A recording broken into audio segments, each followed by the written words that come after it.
Adakah Islam dan politik boleh disamakan dan dicampur aduk?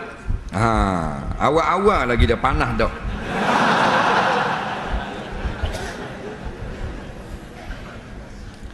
Jawabnya, Islam adalah agama, politik bukan agama.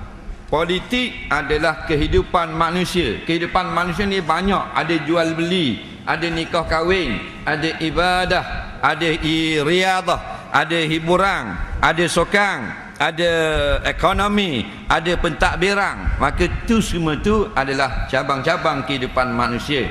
Maka semuanya kena ikut Islam. Bukan politik itu Islam, ekonomi bukan ekonomi itu Islam. Islam ad-din adalah agama atau peraturan yang mana sekalian daripada cabang-cabang muamalat pergerakan hidup manusia mesti kena ikut peraturan dia. Maka kalau kita berjual beli, mesti jual beli Islam. Kalau kita berekonomi, mesti ekonomi Islam. Kalau nikah kahwin, mesti nikah kahwin Islam. Kalau sokang, sokang Islami. Kalau hiburan, hiburan Islami.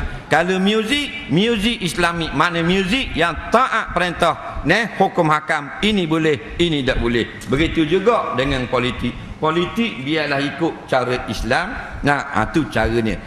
Sebenarnya benda tu biasa sahaja, satu daripada keperluan hidup manusia, iaitu pentadbiran. Cuma berlakunya perkara-perkara sekarang menyebabkan kita rasa benci ataupun tak seronok dengan politik. Kenapa?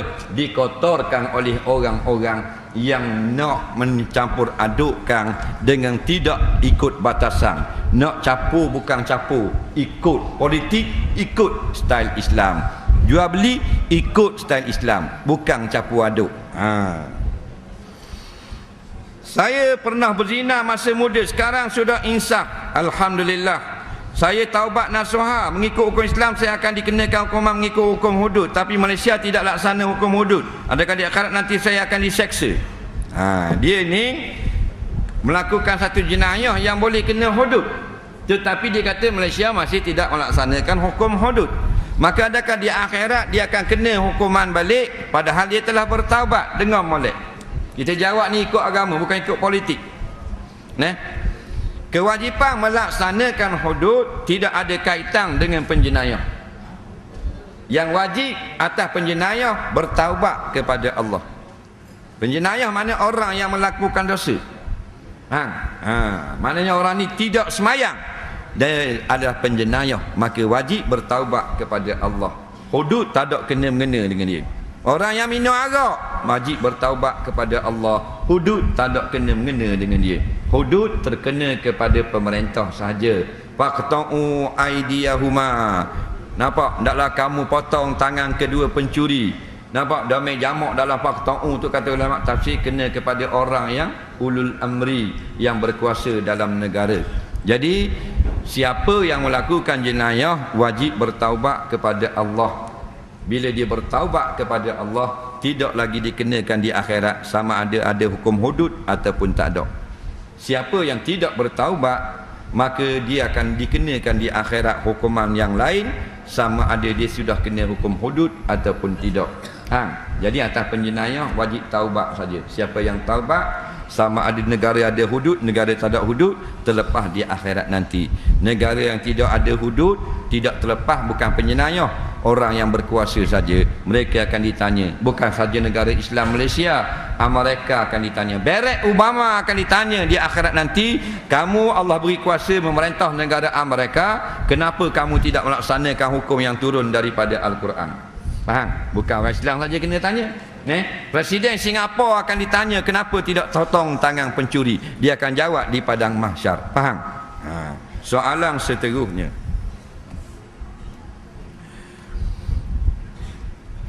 dalam hati terlintas hendak menceraikan isteri, tapi kita tidak melepaskan, jatuh dak talak kita. Terlintas, litah ni lah lalu saja. Faham? Bukan hal kita waktu. Macam litasan-litasan yang lain juga, dalam bab akidah, dalam bab semayang, dalam bab waswas, dalam bab wudu, dalam bab apa saja. Bukan kita. Lintasan adalah daripada luar. Kalau benda tu baik, malaikat. Benda yang tidak baik, syaitan. Faham? Kita pergi rumah kawan kita, tengok dia mandi. Kawan kita kata duduk kejap, dia duduk mandi. Bila kita duduk, kita tengok duit dia banyak tepi almari. Faham tak? Mari dalam hati kita, ambil lah sikit 200-300. Lambat lagi dia mandi tu. Tu lintasan. Faham tak? Daripada mana tu kalau suruh ambil hak orang? Syaitan ke malaikat? Syaitan, kita pun tahu. Faham? Malaikat mari tak boleh, hak orang tu jangan ambil. Itu malaikat. Nak, bukan kita tak berdosa belaka, jangan layang. Kalau hak baik kita layang. Faham? Jadi bila terlitah dalam hati cerai isteri, tidak jatuh walaupun 1000 kali litah, tak jadi apa. Dah memang azam nak cerai isteri, tak jatuh juga, kerana kena berlapah pada mulut. Lapah pada mulut pun kalau tak betul, tak jatuh. Aku akan cerai mu, tak jatuh. Itu berlapah, memang berlapah, tapi akan cerai, tak jatuh. Allah kata dalam hati, yang jatuhlah, aku telah cerai kamu, kamu telah tercerai, kamu telah kena talak, aku talak akan kamu, ni aku akan cerai kamu. Guna speaker dengar sampai ke Johor dengar, dah jatuh kau. Dah kuat lah. Tahu dah kuat, tapi dia kata akan cerai. Akan ni istiqbal, akan datang. Mungkin petang karang, mungkin pagi esok, mungkin minggu depan, mungkin 2 tahun lagi. Faham tak? Bila ada mungkin, maka ikatan yang kuat tidak boleh tercabut. Mana? Ikatan aqdu nikahin, akad nikah dengan kemungkinan. Dah diulang macam mana? Aku akan cerai, aku akan cerai, aku akan cerai, aku akan cerai. Dah itu kau. Nak marah punya pasal tak?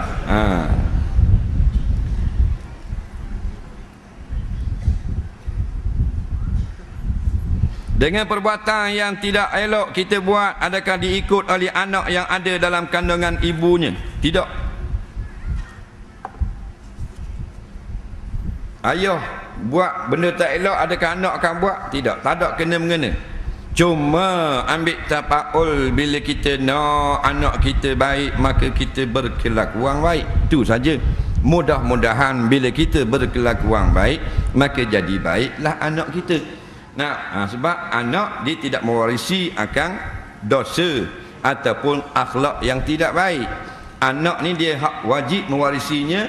Jinnya itu adalah jasad dia.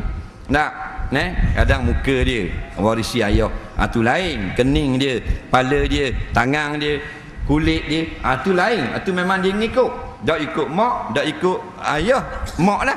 Kalau tak ikut mak, ayah. Mana kalau mak ayah tu maknanya pandai bersilat dan sebagainya, hebat, tok guru silat. Anak belum tentu. Padahal ayah ni tok guru gayung, tok guru silat lincah. Kena balik anak buat gubahan bunga jadi mak andang. Anak faham? Tapi kalau rupa sifat, tu lah. Tak zahir, kulit. Tu dia baru dia turun. Jangan tengok kan? Kita tengok anak kita balik lagi ambil anak kita letak atas mesin basuh. Tengok. Dia tengok muka dia. Kalau tak muka kita, muka mak kita, bini kita. Betul tak? Dia tengok, hidung macam, ikut ayah. Dia tengok pula, hidung kepek, ikut mak. Hitam, ikut mak. Putih, ikut ayah.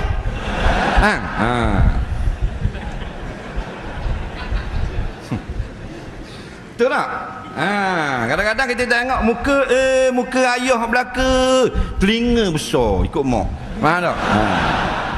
Ada tak? Betul tak? Tu Tuhan buat. Tengok. Cik balik kat kita cari kat mana banyak belah mak belah anak. Belah suami atau belah isteri. Faham tak? Kadang-kadang tu anak kita tu kita tengok semua ayah belaka. Rambut ikal mayang, ayah. Lesung pipik, ayah. Hidung macam, ayah. Kulit putih, ayah. Mata sabung, ayah. Leher jinjang, ayah. Tubuh tinggi molek, ayah. Tak ada mak sikit. Kok mana besar baru tahu. Tak pas sok mak periksa, ikut mak. Faham tak?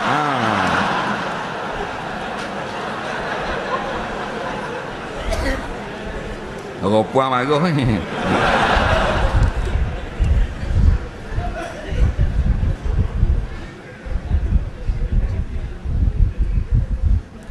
Saya ada seorang adik ipar OKU jenis sindrom Down. Para sederhana, soalan saya, wajib tak kita ajar dia semayang? Kalau wajib, siapa yang patut ajar dia? Sebab ibu dia telah meninggal, kakak dia pula tidak pandai nak ajar. Dan siapa yang akan tanggung dosa dia? Dengar molek. Masalah kanak-kanak OKU kurang upaya. Di antaranya jenis OKU ni jenis sindrom Down. Sindrom Down ni dia ada dua. Yang jenis sederhana dan jenis kronik. Kronik ni tak tahu benda senyak gitu je. Faham? Yang sederhana ni lah yang wajib kita ajar sekadar mana yang dia boleh buat. Faham tak? Dia down tapi boleh juga bercakap walaupun pelak. Dia down tapi pandai juga kalau dia suruh buat benda-benda, suruh potong bawang apa semua, dia akan pandai juga. Bila gitu, maka ada kecerdikan, wajib kita ajar dia semayang. Setakat mana dia buat, hak itulah dikira sah bagi dirinya. Maknanya ada kemaafan syarak kerana dia bukan sempurna seperti orang ramai. Tapi kalau yang kronik tak tahu benda neleh dia tu, tak wajib apa-apa waktu. Wajib nak pakah jaga kesihatan dia. Faham? Kerana tak uti apa-apa. Siapa yang wajib jaga? Orang yang ayah dia mana ayah dia? Ayah dia bercerai dah, ayah dia yang wajib kena jaga dia. Kalau tidak ada lagi mak. Tak ada dah toki wajib. Tak ada orang, ada wali penjaga tu wajib. Tak ada orang jaga budak ni yatim, maka negeri tu wajib jaga.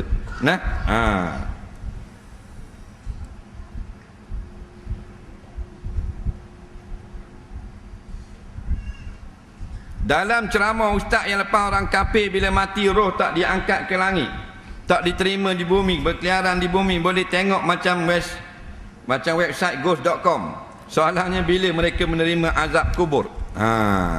Jadi disebut dalam Quran, la tufattahu lahum abwabus sama'. Nampak? Tidak dibukakan bagi mereka itu, roh-roh orang kafir dan munafik, akan pintu-pintu langit. Maka dia duduk di bumi. Maka di mana bilakah dia itu diazab? Di alam barzah. Jawabnya, di bila masa Allah menghendaki, itu saja. Bila masa Allah menghendaki. Ini telah dijawab oleh ulama-ulama. Bila Allah nak azab dia, bila masa Allah kehendaki. Tidak menjadi urusan kita. Macam orang pertikaikan orang yang mati tidak ada kubur. Adakah dia alam barzah? Ada orang pertikaikan. Kan dia tak ada kubur, meletup di udara, pum, hilang terus, kena tembok kapal terbang. Atau mayat dia sebelah yang larikan buaya, sebelah lagi ambil diriman. Tak ada kubur, telang habis. Licin dengan telinga-telinga, bahan habis dengan rambut-rambut. Maka adakah alam barzah ada kena azab tak? Jawabnya, kubur lain, alam barzah lain. Semua yang mati akan berada di alam barzah. Kubur alam dunia, alam barzah alam akhirat. Kubur kita pergi tengok, nampak, tu kubur ayah tu. Dah tu kasih selamat. Tu kubur ayah. Faham? Tu alam dunia. Alam akhirat kita tak nampak, barzakhun namanya. Siapa yang mati mesti ke barzakh. Sama ada kubur atau tak ada kubur. Cuma kita panggil saja dengan nama alam kubur. Muhammad Hafiz Farhan bin Khairul Nizam, tolong hubungi Nur Asyikin, ibunya, 019 370 9313. Muhammad Hafiz Farhan bin Khairul Nizam, mak dia menunggu, tolong telefon mak dia Nur Asyikin. Baik.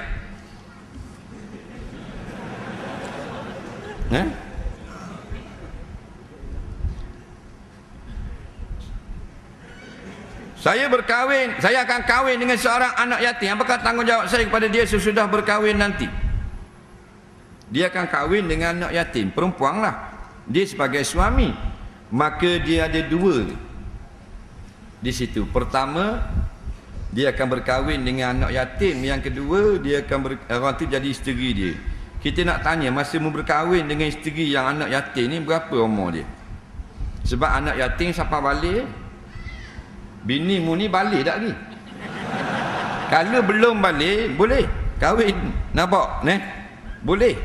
Perempuan yang belum balik boleh kahwin. Dia tak ada umur pengantin perempuan ni. Katakan umur baru 9 tahun, dia kahwin. Belum lagi balik, maka dia masih bernama yatim.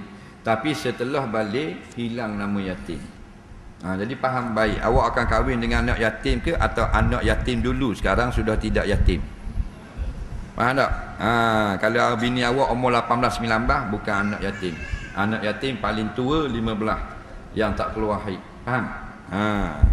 Jadi kewajipan bukan jadi sebagai anak yatim, sebagai seorang isteri. Ingatlah bila kita berkahwin dengan seorang isteri, kita berkahwin dengan orang yang kita akan jaga dia, keselamatan dia dan seumpamanya, beri makan minum dia, tempat tinggal dia. Dan semuanya itu Allah akan tanya balik di akhirat. Baik, soalan seterusnya. Kita ada 50 minit lagi.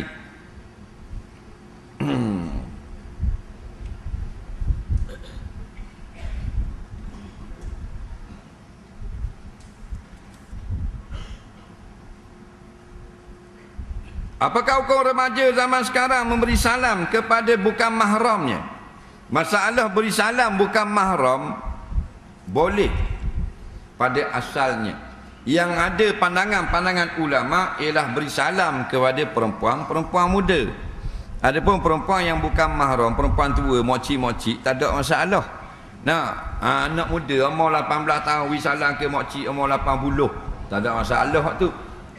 Masalahnya sama-sama 16 dengan 17 tahun. Maka ada perselisihan di kalangan ulama. Ada mengatakan haram beri salam, ada mengatakan makruh beri salam, ada mengatakan harus beri salam. Ini 3 pendapat yang terkenal di kalangan imam-imam. Kenapa jadi begini? Kerana tidak ada nas yang jelas menyebut masalah perkara ini. Maka oleh gitu kita tengok keadaan lah, apa tujuan kita beri salam. Kalau salam kita tidak menimbulkan fitnah, kita taklid pendapat yang mengatakan harus. Itu saja. Jadi mudah. Soalan seterusnya.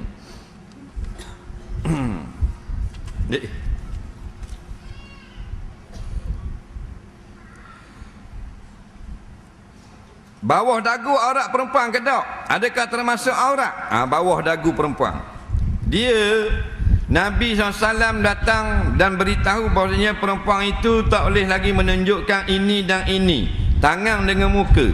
Tapi Nabi tak ceritalah bawah dagu ke ujung dagu lagu mana. Maka bila gitu ulama pun masing-masing beri pandangan. Bila masing-masing mujtahid beri pandangan, ada sedikit perbezaan pendapat.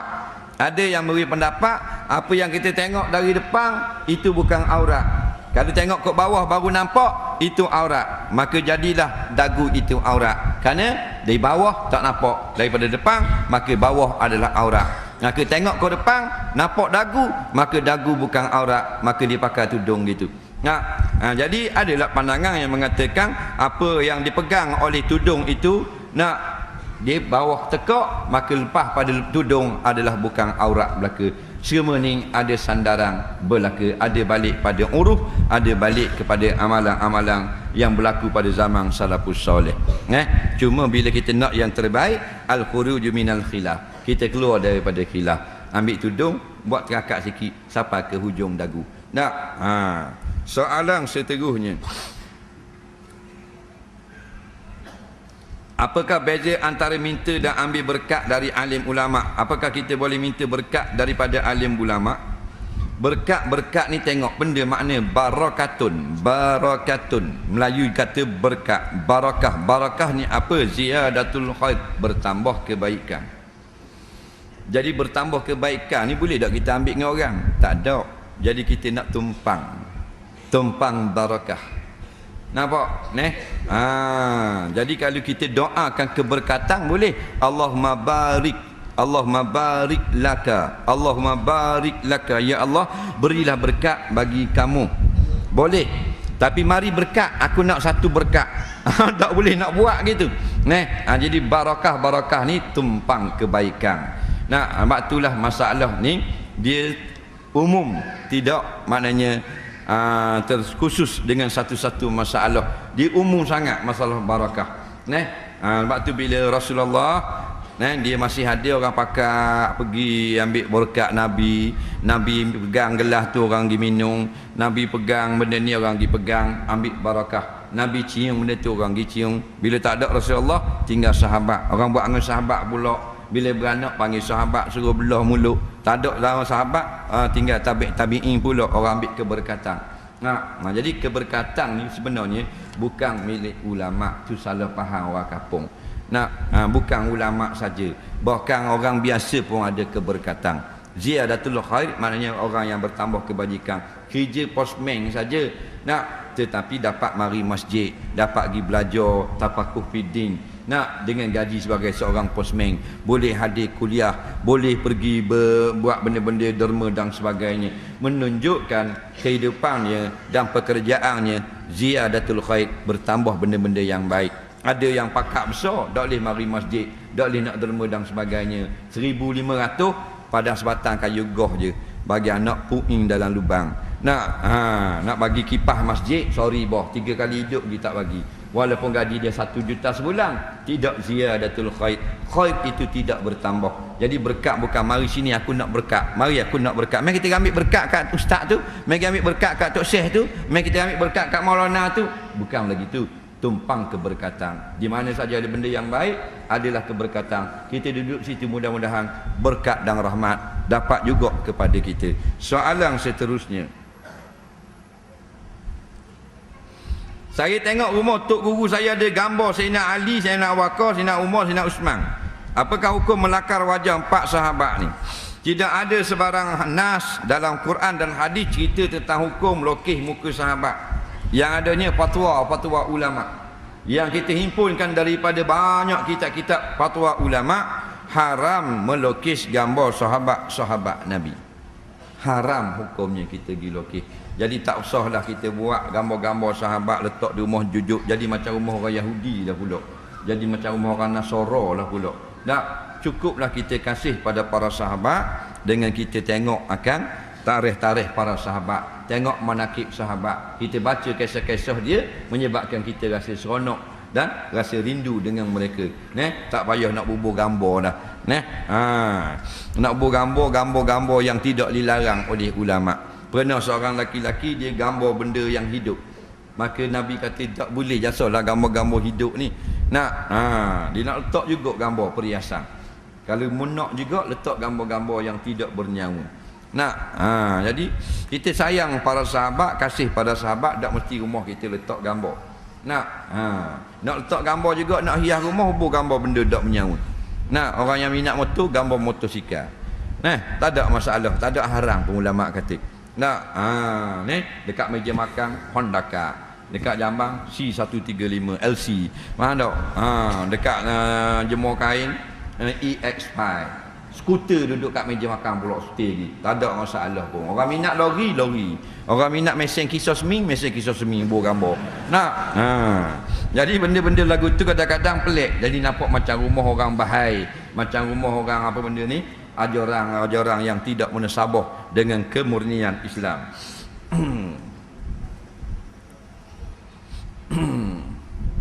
Apakah makna Asyura? Apa makna iftitah? Apa makna kunut? Kunut itu makna doa dalam keadaan berdiri. Apakah makna iftitah? Pembukaan, buka semayang dengan doa. Apakah makna Asyura? Asyura ni bahasa Arab. Bahasa Melayu kata yang ke-10. Arab ni kali 10 dia panggil Asyara atau Asyarah. Kalau 20 Ishrun, dia gitu bahasa Arab. Kalau ke-10 dan tempat yang ke-10 pertandingan memancing, maknanya Asyura. Yang ke-10. Maka yang ke-10 Asyura maknanya hari yang ke-10 daripada bulan Muharram. Jadi itulah datangnya nama bubur sura. Asalnya Asyura. Dulu zaman orang-orang Yaman masih datang bawa Islam ke sini, dia panggil bubur Asyura. Dapat ni sekarang bubur sura. Sini panggil dia bubur syura. Syura ke sura? Bubur surau. Tak ada masalah bubur syura tu. Cuma yang jadi masalahnya puasa tu tak ada, bubur syura ada. Situ jadi katung. Soalan seterusnya. Apa beza nuzul Quran dengan Lailatul Qadar? Bezanya nuzul Quran, nuzul bahasa Arab makna turun, Quran turun ayat Quran. Dan Lailatul Qadar malam qadar, malam yang hebat kurniaan Allah dalam bulan Ramadan. Jadi turun pun dalam bulan Ramadan Quran, Lailatul Qadar pun berlaku dalam bulan Ramadan. Cuma turun Quran pada 17 Ramadan. Lailatul Qadar tidak tentu. Paling banyak berlaku 20 hari ke atas Ramadan. Baik, soalan seterusnya. Saya ada terima satu mesej. Saya baca, dikira siapa yang baca dikira sudah bersumpah dan menazar. Kalau tidak mengikut kata-kata mesej itu akan hidup sengsara. Apakah perlu saya buat? Jawabnya, bakar mesej itu. Ini sekali karut belaka. Mula-mula sekali kita mungkin dia ada sebelum tu. Saya down sekali pada tahun 89. Mesej tu telah kecoh dah. Masa tu tak ada lagi internet. Faham tak? Dia orang photostat. Atau kalau ada kena photostat 10 keping. Nano pergi cari kedai photostat. Kalau tidak photostat 10 keping, esok accident, langgar di lori minyak, macam-macam peseng. Nah, ini semua ni mainan belaka dan telah dirojak kepada tuan guru. Tuan guru berkata karut belaka-belaka. Hak sebut nama Syekh Ahmad yang jaga anak kunci Kaabah pun karut juga. Telah ditanya kepada ulama-ulama Mekah, penjaga Kaabah, tak ada pun berita tu. Benda ni semua mainan belaka. Nak buang masa kita saja.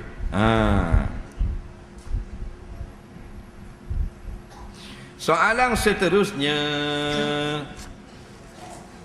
Apakah hukum tengok Gangnam? Gangnam ni umum. Gangnam tu apa? Kalau nama Gangnam, bandar yang besar di selatan Seoul, Korea. Di sini lahirnya tarian Gangnam. Maka Gangnam ni tarian kuda gila. Anak kuda yang sudah gila, kuda tu makan pi kuda pula. Jadi gila. Jadi goyang itu, goyang ini, goyang itu, goyang ini. Gangnam Style. Tak ada benda lain nak siar. Padahal kita radio orang Melayu, orang Malaysia, tapi DJ yang pasang. Akhirnya jadi popular. Kalau DJ tak pasang, popular tak? Ada DJ radio, DJ itu, DJ ini semua dipasang. Siapa yang pasang dulu, yang bagus, maka radio dia akan dengar. Kita yang ajar. Jadi Gangnam ni, kalau tengok dalam video klip, laki-laki puang joget beramai-ramai, tayang punggung kat orang, gedik-gedik gitu. Kita gini, bayangkan Rasulullah masih hidup, Rasulullah suka tak tengok? Situ yang mudah hukum. Ni punggung ni ding tunjuk ke orang. Molek tak? Molek lah, tapi pada hukum tak molek. Orang lelaki memang suka tengok punggung itu. Suka tak? Nampak? Suka tak? Tak suka. Orang lelaki suka, tapi dah oleh kerana ada hukum. Faham tak? Siapa tak suka orang puang? Orang puang ni lawang laki-laki. Siapa yang tak suka perempuan, dia gay. Suka tak puang?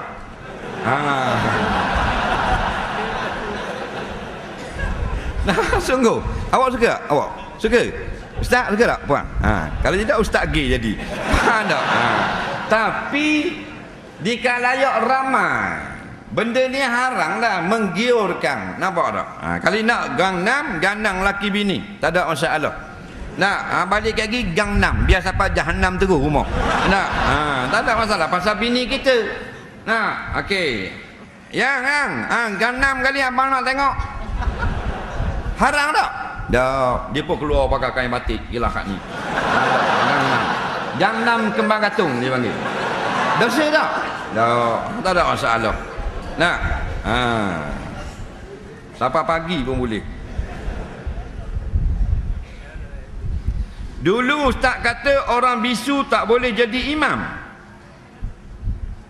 Bukan saya kata, ulama kata, kita tolong siapa? Kita tak ada fatwa, kita bukan mufti. Kita tak ada pandangan, kita bukan fuqaha. Faham tak? Kita tak ada kau, kita bukan mujtahid. Cuma baru tolong siapa? Ulama-ulama sebut. Memanglah orang bisu tak boleh jadi imam. Orang bisu nak baca mana? Faham tak? Tak boleh baca benda. Makmum kata, berapa mana tak baca Fatihah ni? Rupanya bisu. Tak boleh jadi imam. Bagaimana orang buta dan pekak? Tak boleh tak? Yang bolehnya orang pekak yang boleh berkata, dan orang buta yang boleh berkata. Faham tak? Sebab rukun semayang dia ada kauli dan fi'li. Fi'li tak ada masalah. Kauli. Faham?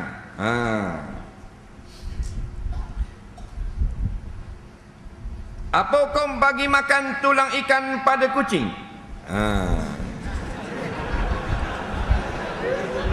Tulang ikan bagi kucing pun dia nak tahu kok. Jawabnya harus dan dapat pahala. Bapa dia tanya gini kerana ada pula suara-suara mengatakan haram beri makan tulang ayam, tulang ikan kepada kucing kerana dia makanan jin saudara kita. Jadi dia sudah curi makanan jin bagi kat kucing dia. Jawabnya salah, tak ada ulama berkata begitu. Faham? Jadi kucing makan tulang ikan tak? Kucing memang jenis makan ikan, makan isi, makan tulang, makan kulit. Betul tak? Ada kucing dia makan isi saja, tulang tinggal. Kong, blek, tulang, blek, tulang ada. Dia makan ke tulang-tulang. Faham? Dan juga Nabi kata tulang makanan saudara kamu. Maka boleh kita beri makan kepada jin saudara kita kalau kita tahu dia memang jin Islam. Tapi dah kita tak tahu, kita boleh letak sahaja untuk makanan binatang-binatang, tak ada masalah. Apakah hukum bayar saman ekor? Hukumnya tak ada sebut dalam mana-mana hadis atau Quran yang mengatakan wajib.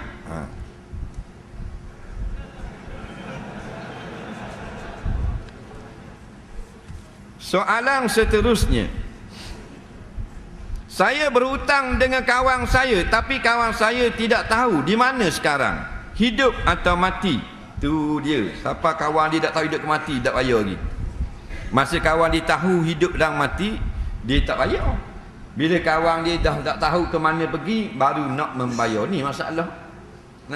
Jadi bayarlah masa kita tahu kawan kita. Makin lama dia makin hilang, makin lama makin hilang. Allah jadikan manusia ni kadang-kadang dia berkawan dengan orang yang sama sampai ke mati. Tapi itu nadir. Yang kita berlaku sekarang, kita berkawan untuk sebulan, ada orang berkawan untuk 3 tahun, ada orang berkawan 30 tahun. Akhirnya akan bertukar pula dengan kawan yang lain. Berpusing-pusing keadaan kawan. Jadi harta orang kalau kita tak sengaja, wallahu a'lam, serah pada Allah. Tapi kalau kita tahu dah kawan kita hutang ada, jawablah, bayarlah. Jangan buat-buat lambat-lambat. Masalah semua. Sebab tu banyak orang tanya, dia kata kawan yang dia berhutang sudah tidak tahu mana pergi. Kita tanya balik, masa dia ada, kenapa tak bayar? Jadi bila dah lama baru nak bayar. Bila nak bayar tak tahu mana alamat, mana nombor telefon. Wajib kata ulama kena cari sampai putus asa. Wajib kena cari dengan segala kemudahan yang ada, internet ke apa ke, Facebook ke, nak sebut balik nama kawan dia. Tulis dalam Facebook, tulis dalam Skype apa semua, siapa yang bernama Mamat bin Dalah. Saya ni nama ni ada berhutang dengan dia RM10. Jadi saya nak bayar, sila hubungi saya. Di alamat sekian, nombor sekian. Bila putus asa tak ada jawapan, barulah ulama kata boleh kita dermakan pada masjid dan surau dan niat sebagai bayar hutang dia di akhirat nanti. Tu cara dia.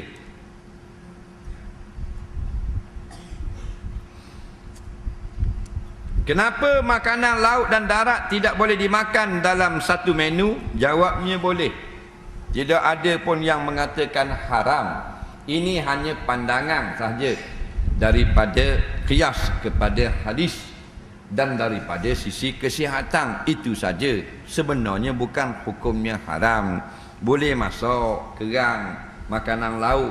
Lepas tu ada pula maknanya ayam, makanan darat. Tak haram sebenarnya. Kita kadang-kadang over sangat, jolok, akhirnya jadi haram. Macam Facebook, macam baru ni insya-Allah sibuk sangat. Waktu kata insya-Allah, tak boleh kena insya-Allah pula dah. 16 hari 16 malam pada soalan tu saja. Kita jawab boleh belaka. Ada orang percakap tak boleh, Dr. Zakir naik kata tak boleh. Lalah Dr. Zakir kata aku tak kata pun gini. Habis bahan bodoh belaka 13 hari. Pasal apa? Pasal kita tak ada ilmu. Bila tak ada ilmu, setiap benda yang diumpangkan kepada kita, kita makan belaka. Ilmu tak ada.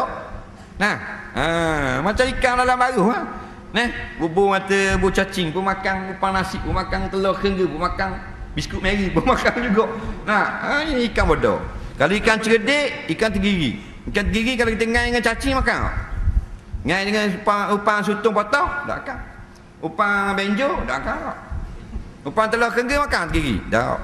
Gigi ni dia makan ikut selera. Kalau hari ni dia nak makan ikan temenung, mesti kena ikan temenung. Kalau ini dia makan ikan kerisi, dia akan makan ikan kerisi saja. Sebab tu harganya mahal, RM25 sekilo. Tapi kalau ruang tasik, kadang-kadang kita lepas tak dang bubuh upang, mata kain saja sudah makan. Sebab dia ikan bodoh.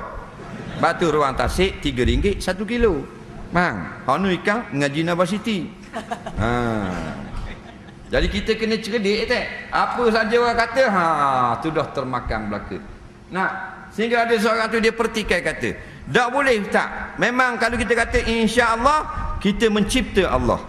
Nah, kena kata insya-Allah pula dah. Kita kata dalil saya tengok dalam Facebook pula dah. Nah, bila kita tak ada ilmu gitulah. Nah, sedangkan ulama mengatakan tak ada masalah. Yang menjadi masalah ialah lafzul jalalah, sama ada dibaca dengan mansub atau dibaca dengan marfu'. Itu perbezaan masalah insya-Allah. Kalau lafzul jalalah dibaca dengan mansub, maka jadilah haram. Itu pun dengan ayat pada fi'il berbunyi fi'il muta'addi, iaitu atau wazan af'ala. Ini ing haram. Kemudian sya'a fi'il madi. Nah, ada dua perkara yang berlainan di situ. Macam mana digabungkan dengan ansya'a yang berbentuk fi'il? Faham tak kita khabar benda? Tak faham. Tak faham ni kali jasa cakap banyak. Orang kata boleh. Nak ujuh lagi. Faham? Betul tak?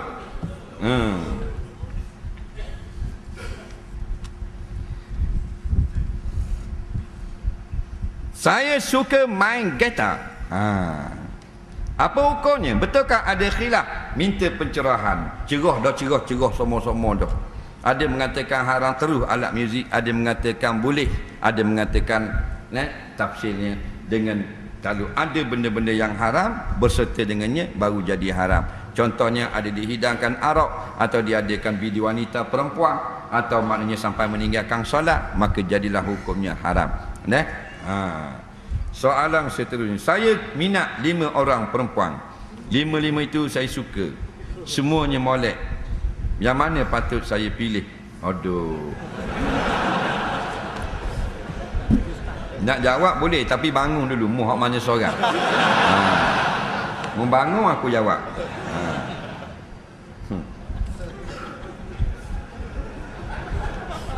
Adakah kewajipan anak tiri pada ayah tiri sama dengan anak pada ayah kandung? Tidak sama. Kerana dia ayah tiri sahaja. Maka wajib hormat sama macam ayah kandung. Wajib kena muliakan sama macam ayah kandung. Tetapi tidak wajib ada beberapa perkara seperti pada masalah-masalah. Ketaatan didulukan ayah kandung daripada ayah tiri. Lepas makan, mulut tangan berminyak. Adakah sah wuduk tanpa mencuci dengan sabun terlebih dulu? Sah jikalau minyak itu sedikit sahaja. Kerana dikira-kirakan air yang banyak boleh menghilangkan minyak sambil berwuduk. Tapi kalau minyak itu pada adatnya tebal, maka kalau kita gonyoh-gonyoh puan dulu pun tak jadi apa juga. Mesti dihilangkan dengan sabun. Maka menggunakan sabun menjadi wajib. Tidak menggunakan sabun terus diambil wuduk pada keadaan minyak yang banyak, maka tidak sah wuduk. Kerana ada mani'un, ada yang menghalang antara minyak dengan kulit anggota wuduk. Soalan seterusnya, apakah hukum menahan kentut semasa semayang? Dia nak tahan kentut. Kentut ni keluar angin. Faham tak? In the air. Jawabnya kata ulama, jikalau maknanya sedikit rasanya, hendaklah diteruskan semayang dan tahan kentut itu. Tapi jikalau mengganggu semayang kita sehingga hilang laga khusyuk, maka bolehlah kita batalkan semayang dan ambil wuduk yang lain. Begitu juga nak kecing, nak berok. Faham tak? Atau mengantuk sangat. Mayang dah, mengantuk sangat, tak boleh nak baca dah. Maka berhentilah semayang. Semayang semula, tidur dulu sekejap. Kata ulama, jika masih luas waktu. Sama macam orang bawa kereta di highway, tak boleh nak kona apa dah. Memang tak boleh dah. Tolong berhenti memandu sekejap, berbahaya. Jadi tujuan semayang ingat Allah. Dah kalau tak ingat apa benda dah, semayang buat apa? Berhenti semayang balik. Begitu juga kalau nak kecing. Kalau rasa sedikit, maka hendaklah ditahan kecing itu. Tapi kalau siapa terganggu dah tak ingat ada Allah, duk ingat jambang, nak kecing, kain pelekat dia duk main gerak semua, maka hendaklah dikeluar daripada semayang dan pergi kecing dulu. Semayang semula. Begitu juga dengan ketuk. Nak siapa Maliki Yaumiddin. Nak duk tahan ke ni ke punggung nak ketuk. Jadi rosak semayangnya. Soalan seterusnya, apa hukum pisahkan sah solat VIP dengan jemaah biasa? Jawabnya tidak ada VIP dalam bab sah semayang, kerana sahabat Sayyidina Umar pernah ketinggalan di belakang. Lalu seorang Hamdi kulit hitam duduk di hadapan. Sayyidina Umar tak kata apa-apa pun. Kenapa? Kerana dia masa itu presiden tapi duduk belakang. Kenapa? Dia terlewat masuk. Jadi jangan kita amalkan, melainkan ada majlis-majlis tertentu untuk menjaga keselamatan. Umpamanya raja, maka panggil dia duduk depan. Sebab apa? Kalau duduk tengah lagi susah nak keluar. Tu dibolehkan oleh ulama-ulama. Yang tak boleh, tulis pada sah itu. Sah nombor 1 menteri, sah kedua timbalan menteri. Itu tak boleh. Jadi keadaan-keadaan tertentu saja orang-orang yang berkepentingan untuk menjalankan program dan sebagainya boleh dibawa ke hadapan. Soalan seterusnya, kita ada masa 16 minit lagi. Mana bab-bab semayang sikit. Saya lambat datang semayang. Masa saya solat berjemaah, saya baca doa iftitah. Belum habis baca, imam dah rokok. Soal saya, adakah saya kena habiskan doa iftitah itu? Sebab apa yang saya belajar, iftitah itu kalau dibaca wajib dihabiskan. Tidak seperti Al-Fatihah, kerana imam dah dibaca di hadapan. Adakah saya kena ikut rokok? Sebab kalau rambat rokok, imam dah iktidal, saya dah batal. Saya keliru. Baik, dalam pendapat yang muktamad pada pandangan ulama-ulama Syafi'i, jikalau kita membaca doa iftitah, maka hendaklah kita baca Fatihah sekadar mana yang kita baca doa iftitah. Itu pendapat yang muktamad. Muqabilnya kaul yang bersalahan dengannya, maka dibolehkan dia rokok tanpa membaca Fatihah. Kerana masalah ini sebenarnya al-ghawamid, nampak? Benda yang dalam-dalam tidak dipahami oleh orang awam. Jadi hak mana yang kita tersalah dalam bab masbuk muafiq, dimaafkan pada syarak. Dan benda yang kita sudah tahu dah, wajiblah kita buat.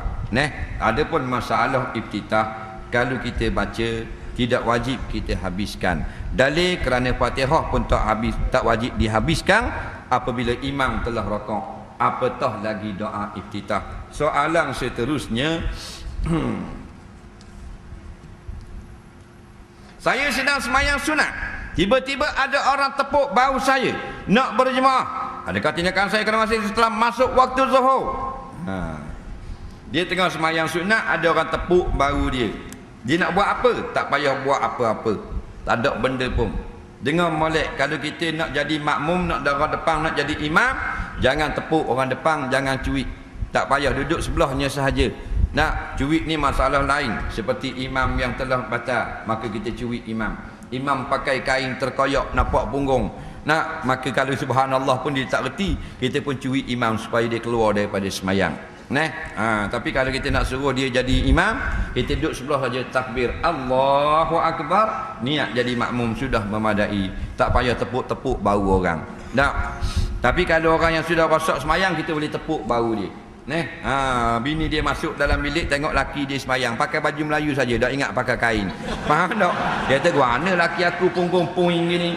Dia pun tepuk laki, bang mayang apa gini, nampak punggung, nampak tak? Jadi tepuk tu tidak haram kerana dia sudah tidak semayang kan, semayang dia dah tidak tutup aurat. Soalan seterusnya,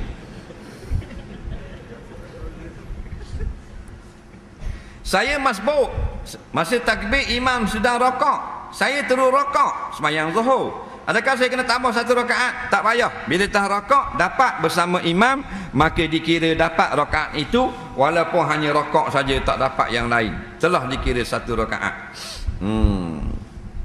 Baru ini telah heboh isu nak menghancurkan golongan lain. Adakah ini cara yang terbaik? Kerana pecah belahkan umat Islam. Ketika Nabi berdakwah ke Taif, malaikat telah menawarkan gunung Taif kepada Nabi untuk menghancurkan penduduk Taif. Tetapi Nabi berdoa, diberi hidayah. Penduduk Taif kita itu adalah kafir, sedangkan kita sekarang adalah Islam, sesama Islam. Ini panah Jawabnya, berdoa Asalnya berdoa ialah yang baik-baik sahaja. Tidak boleh berdoa yang tidak baik. Kemudian pula apabila dilakukan perkara yang tidak baik kepada kita, atau kita ini dizalimi, atau kita ini dianiaya, maka bolehkah kita berdoa yang tidak baik? Ulama jawab, bukan kita jawab, penuh jawapan-jawapannya. Dua jenis doa bagi orang yang buat jahat kepada kita. Yang pertama sekali afdal, iaitu doa Rasulullah SAW, doa supaya Allah beri hidayah. Yang kedua doa Nabi Nuh, doa supaya Allah turunkan bala. Jadi doa turun bala bagi orang yang buat jahat, hukumnya harus. Doa hidayah kepada orang yang buat jahat, hukumnya afdal. Itu jawapan ulama. Yang haramnya orang baik, Islam yang baik, kita doa supaya turun bala, itu haram tanpa khilaf. Macam sebelah rumah kita, jiran kita, kita tak suka dia pasal dia lebih kaya daripada kita. Kita pun berdoa, ya Allah, hancurkanlah jiranku sebelah ini, jadikanlah rumahnya hangus, mati 5 sekeluarga. Hukumnya haram, tak boleh pasal dia orang baik-baik. Tetapi kita sedang tidur, marilah penyambung rumah kita, letak pisau kat tekak kita, rogoh bini kita, lepas tu tikam bini kita pula. Anak kita 2 orang yang laki-laki sekolah menengah melawan, lalu dibunuh anak kita, terburai perut-perutnya. Kita pun berdoa kepada Allah masa peropok penyambung tu lari, ya Allah, hancurkah penjahat ini kerana dia sangat zalim kepada hamba-Mu. Peropok tu pun masuk balik. Tuan Haji, tak baik doa begitu sesama Islam. Jadi kita fahamlah jawapannya. Faham tak? Yang tak boleh kita doakan orang yang baik-baik. Faham? Puas hati tak gitu? Puas hati, janganlah marah. Mu tanya siapa suruh. Marah hak tukang tanya.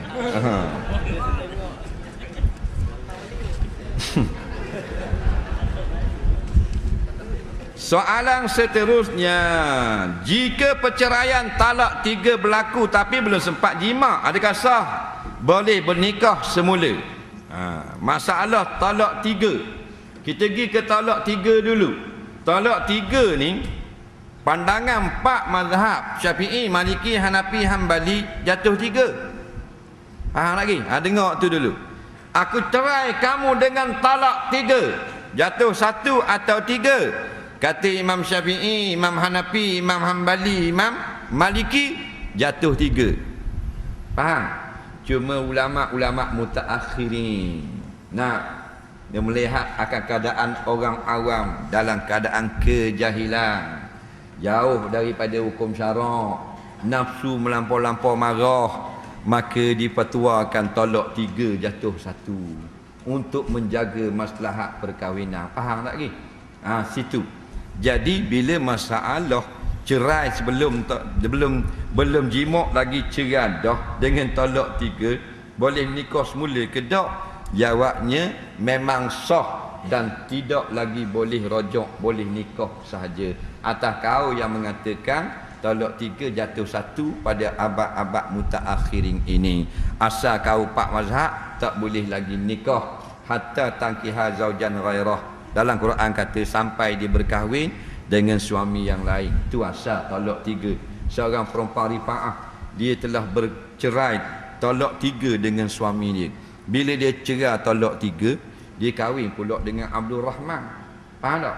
Bila kahwin dengan Abdul Rahman tak dang jima, bercerai pula dengan Abdul Rahman. Bila cerai dengan Abdul Rahman, dia nak kahwin balik hak janda suami hak dulu. Faham tak lagi cerita ni? Dulu kena talak 3, kahwin dengan Abdul Rahman. Kahwin dengan Abdul Rahman tak dan jima pun, cerai pula balah. Maka nak kahwin pula dengan laki dulu boleh tak? Dalam Quran kata boleh dah. Hatta tankiha zaujan ghairahu, sampailah dia berkahwin dengan suami lain. Itulah kahwin dengan suami lain. Tapi kita bukan Quran saja hukum, Quran dan hadis. Nabi kata la, tak boleh.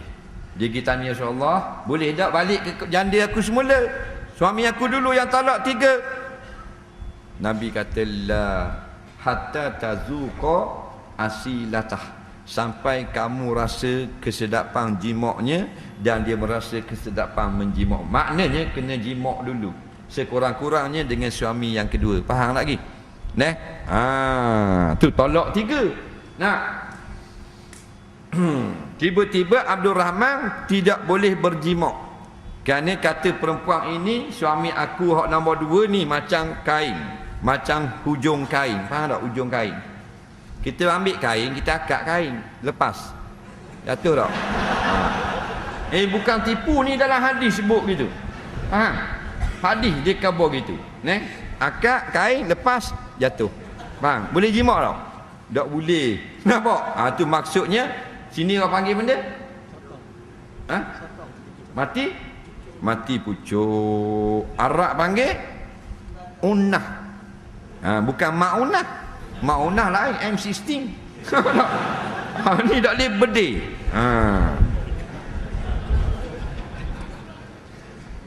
Maka kalau talak satu sekalipun tetap tak boleh rajak kerana belum jimak. Tidak ada iddah. Boleh kahwin lain. Jumhur ulama yang muktamad tak boleh kahwin lagi, melainkan kena kahwin dengan suami lain, kena jimak dan kena cerai. Tapi pendapat setengah ulama mutaakhirin boleh lagi kahwin kerana 3 jatuh 1. Faham? Soalan seterusnya, kita ada 3 minit 11 saat lagi.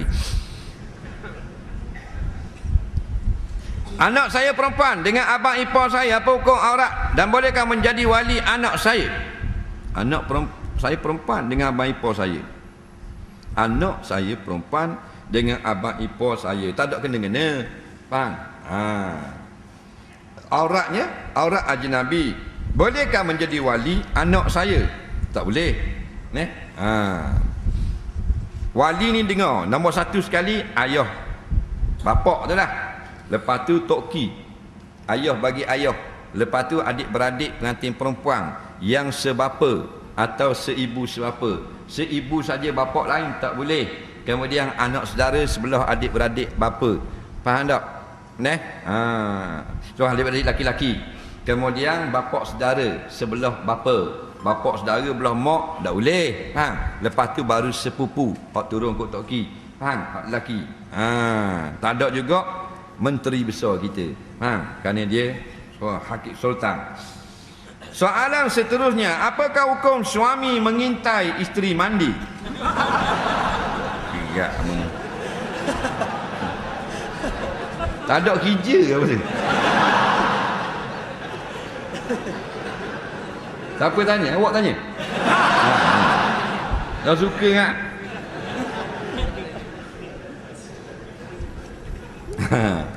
Jawabnya, suami isteri tidak ada perkara yang haram masalah melihat. Lepas tu perkahwinan ialah dengan sentuh, lihat dan dengar. Itu 3 perkara. Sentuh, lihat dan dengar. Kita duk ingat jimak je sentuh. Lihat juga nikmat dan dengar juga nikmat. Balik kat lagi kita tak sentuh pun bini kita. Yang keluar menyanyi selagu, abang nak dengar, kena menyanyi. Faham tak? Pasal apa? Suami nak dengar suara isteri. Dengar tanpa sentuh, nikmat berumah tangga. Faham tak? Suami isteri pun naik atas mesin basuh, berdiri, menyanyi dah. Bersatu kita bersatu.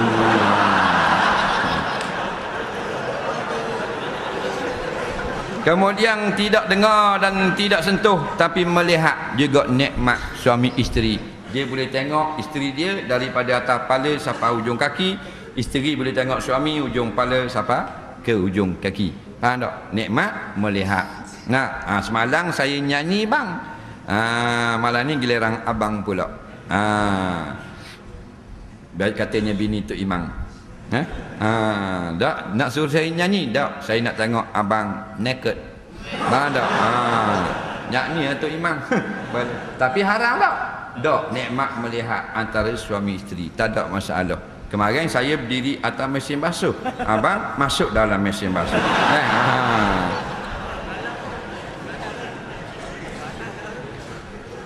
Apakah hukum jika kita dibekalkan senjata mencukupi, ada M16, ada bom tangan, ada pistol menentang Yahudi, tapi kita melarikan diri? Tolong jawab sikit. Marah dia ni. Jadi nak perang ni. Baik. Semuanya sudah siap hukum-hukum di sisi ulama berpandukan Al-Quran dan hadis. Negeri-negeri, jika negeri itu sudah kuat melawan, maka tidak lagi jadi kewajipan kepada negeri-negeri sempadan, mereka atas dasar fardu kifayah.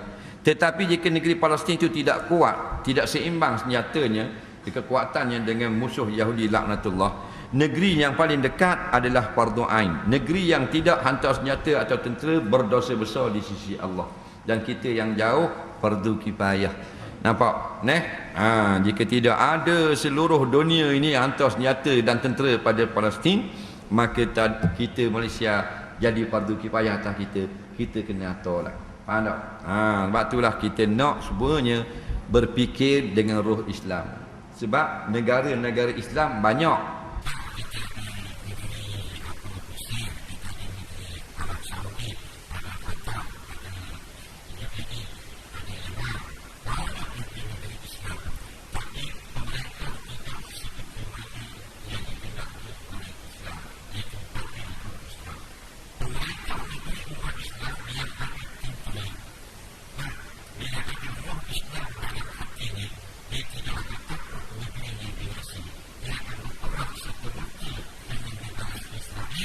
Nampak? Kerana Israel adalah wajib diserang oleh seluruh umat Islam seluruh dunia sekarang. Itulah harbiyun, kewajipan kita perang. Harbi maknanya peperangan. Kafir harbi, kafir yang kalau kita tak serang dia, kita berdosa di hadapan Allah.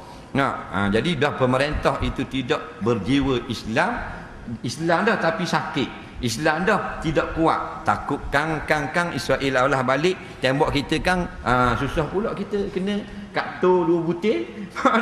Kena tembok sekolah ke dewan sibik 2 butir. Takut kang maka Palestin yang terkangkang. Faham tak?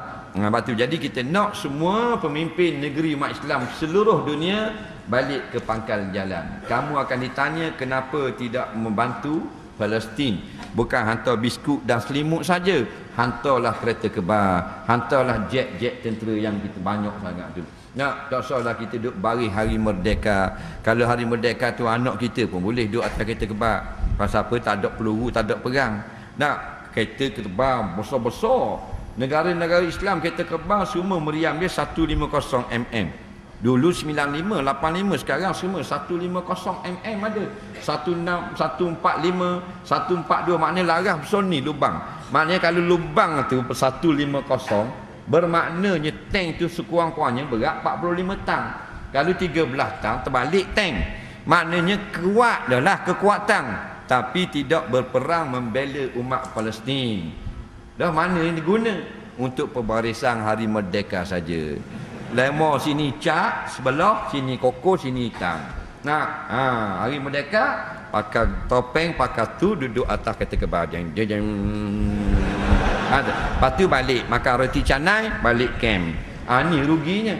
Sedangkan kita tengok sekarang umat Islam di Palestin nak baling dengan batu, nak berhadapan dengan kereta kebal Abraham 60 tan, 55 tan beratnya, ngadak dengan mana umat Islam yang hanya guna peluru dan senapang saja. Kita hanya jadi komando saja yang memang komang. Soalan terakhir pada malam ini, insya-Allah dipilih sikit. Ada lebih kurang 90 soalan. Kita jawab malam esok pula.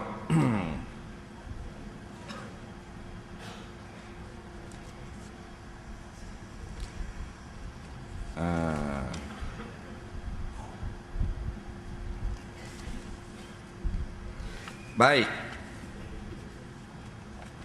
Kita ada soalan 6 soalan. Dalam satu keping 6 soalan. Yang ni kita insya-Allah kita jawab pada malam esok. Soalan pertama, kalau solat jamak dan qasar macam mana sekiranya hendak buat solat qabliyah dan ba'diyah? Jawabnya tidak timbul masalah sunat. Masalahnya masalah jamak sahaja.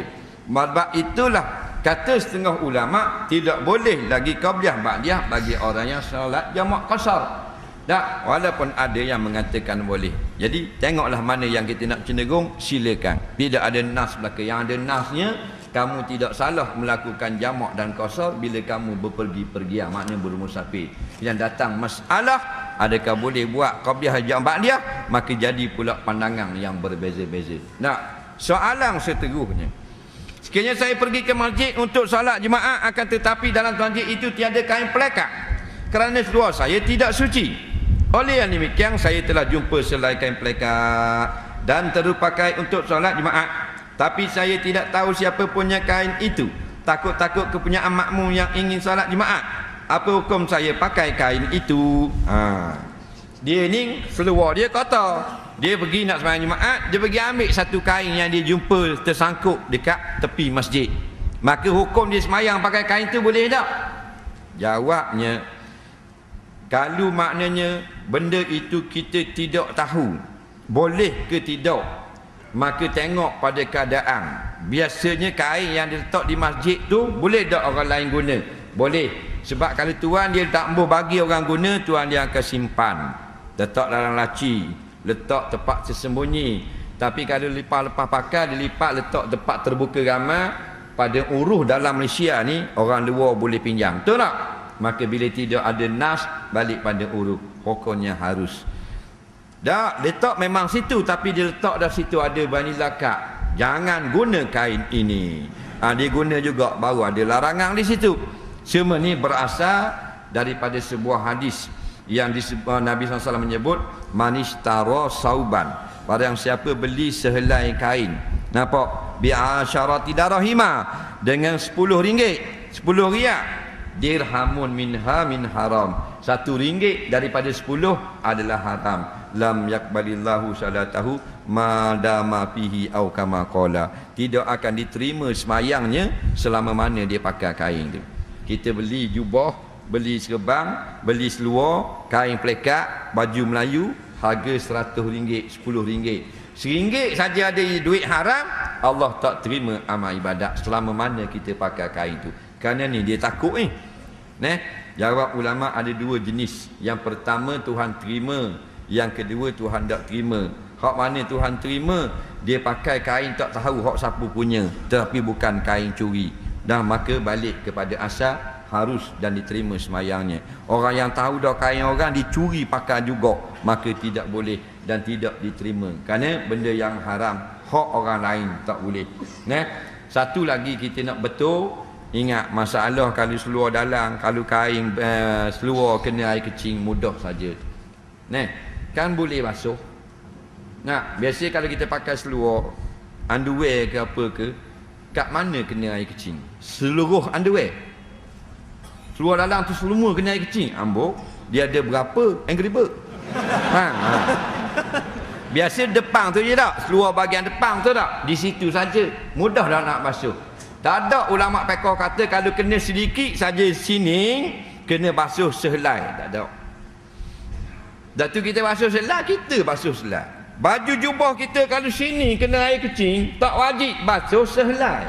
Yang ulama kata wajib basuh sehelai jubah kalau kita yakin kena kencing, tapi tak yakin dah di mana kerana sudah lupa, wajib basuh sehelai. Tapi kalau duduk sini saja, wajib basuh di sini sahaja. Balik pada seluar dalam, laki-laki perempuan di pejabat, kalau ada siapa dak semayang, buat apa? Seluar dalam kena air kecing lah, boleh basuh. Basuh warna ni tain jabat, masuk dalam tandah. Faham tak? Bila masuk dalam tandah, boleh tak kita buka seluar? Boleh lah tak? Bila buka seluar panjang, tinggal underwear. Bila tinggal underwear, boleh tak kita cabut underwear? Boleh kan? Dah orang nampak tak kita? Tak nampak lah kalau kita tutup pintu. Kalau nak suruh orang nampak, kita buka pintu. Faham tak? Lepas tu kita letak dekat air sink. Ada sink tak dalam tandah? Buka sink cucur ni lah. Ni underwear. Jangan. Tunjuk tidak mudah reti. Jangan marah. Jadi biasa kena sini, cucur dengan air tu. Faham tak? Buka air biar dia lalu atas ni, kita ganyih dengan tangan.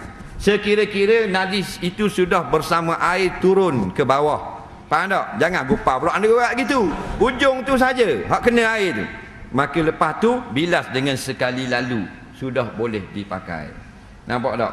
Jadi bila boleh pakai, tak ada masalah dah. Mu nak pakai underwear dulu baru masuk seluar panjang, atau seluar panjang dulu underwear semula masuk luar, tak ada masalah. Nah, tak boleh tak, pasal tandas tak ada, yang ada sing je. Nak, bila sing je kita buka seluar boleh. Tandas tu tak ada kunci, nanti ada orang buka kan, nampak? Malu saya, tengah basuh kan telanjang. Jawabnya tak payah pun buka seluar. Underwear kan bukan buat daripada zinc, dia buat daripada getah. Boleh tarik tak? Tarik underwear keluar daripada seluar, basuh kat luar. Betul tak? Wak lalu air, tarik kan? Kalau hak longgar lagi senang tarik. Begitu. Basuh-basuh begitu. Ni tolong khabar. Faham tak? Tangga dah najis, wak lalu air sekali. Lepas tu perah. Faham tak? Tak ada masalah. Lepas balik, tegung masuk balik. Dah, dia spring kan? Senang sangat. Ni dak siapa dak mayang lohor, siapa dak mayang jenazah. Apa dak mayang jenazah? Underwear kotor boh. Tengok. Rugi saja, padahal 2 bukit Uhud kalau semayang jenazah. Soalan seterusnya, kita ada 3 lagi soalan.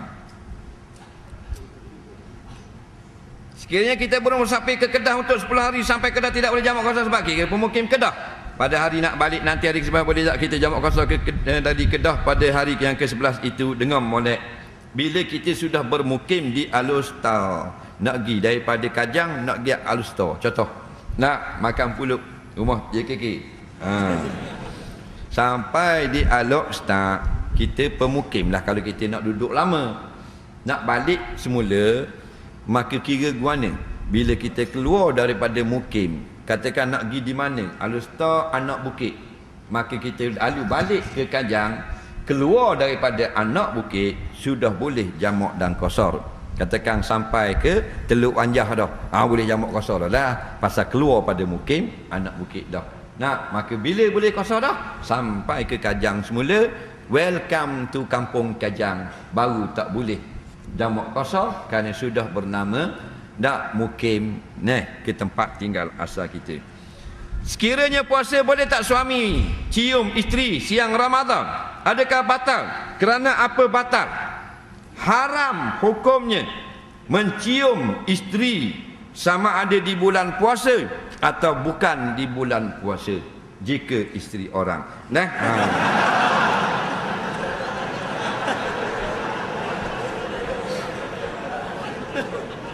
Baik, kata ulama dalam bulan puasa kalau kita cium isteri kita makruh.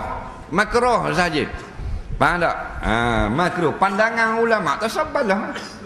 Makruh saja. Dah bila jadi haram? Jikalau kita tahu kalau aku cium memang mengeluarkan mani, maka haram cium, maka dia pun cium juga haram. Tiba-tiba tak keluar mani, tidak batal puasa. Tiba-tiba keluar mani, batal puasa dan haram. Cium biasa makruh. Yang peliknya tu pada bulan Ramadan saja dia orang ni nak bercium-cium, bulan lain tak pun. Ini yang pelik ni. Isteri pun satu hal pula, bulan Ramadan tu lah yang banyak menguji minda. Bulan lain dia buat payah. Bulan lain tu malang tu kita panggil payah nak masuk dalam bilik. Yang masuk dalam bilik, abang ready dah ni, nak lipat kain lah, gigi anak sekolah, nak ni bonjol gini, buku sekolah anak gini. Payah, kita pun tidur, mata tak tutup sebelah. Tapi bila bulan puasa, tengah puasa, dia buat kaca. Dia buat pakai kain sebelah lah, dia buat pakai apa benda beras saja lalu depan kita. Tak, Tok Bilal tak tahan kau. Tok Bilal.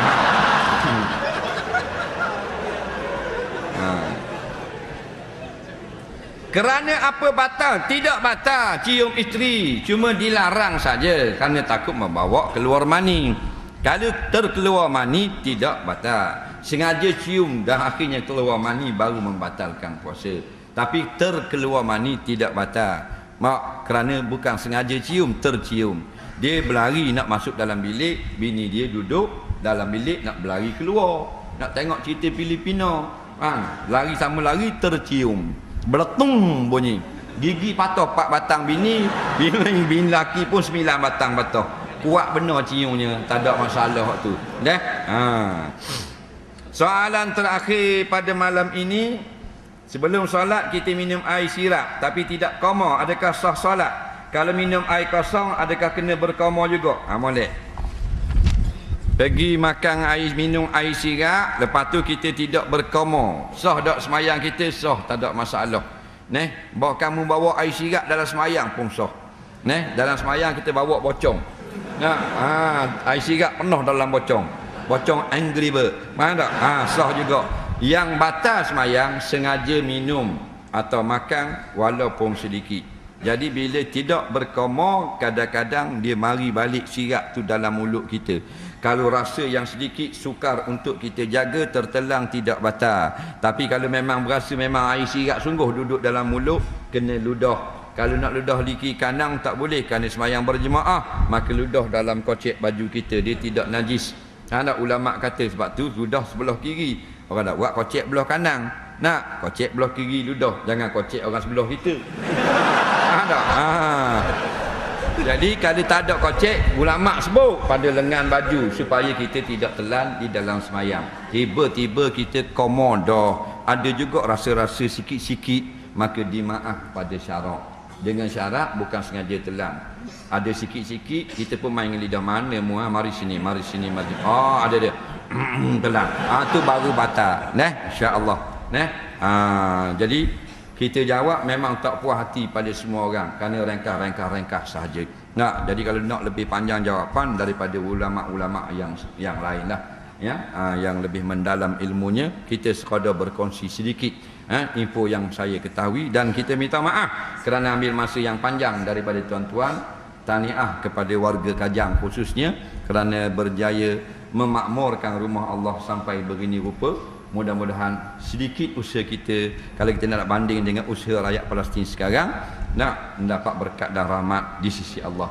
Dan jangan lupalah kalau boleh mak rempik ke, mak rock ke, mak reggae ke, mak snooker ke, mak gitar bass ke, mak apa benda ni hip hop ke, apa benda lagi mak nispu ke kau pandai dah. Kita orang Islam doakan untuk Allah tolong bantu rakyat Palestin nak mengalahkan kezaliman dan kejahatan bangsa dan tentera Yahudi laknatullah. Bukan orang pakai serabangnya nak berdoa, bukan yang pakai jubahnya nak berdoa.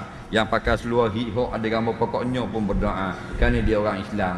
Yang tengah main snooker berhenti sekejap berdoa, beri kemenangan pada perjuangan umat Islam di Palestin insya-Allah. Bismillahirrahmanirrahim. Allahumma anfa'na ma 'allamtana wa 'allimna bima yanfa'una rabbana zidna 'ilma rabbana atina fid dunya hasanah fil akhirati hasanah wa qina azabannar. Wa sallallahu sayyidina Muhammadin wa ala alihi wa sahbihi wasallam walhamdulillahi rabbil alamin. Assalamualaikum warahmatullahi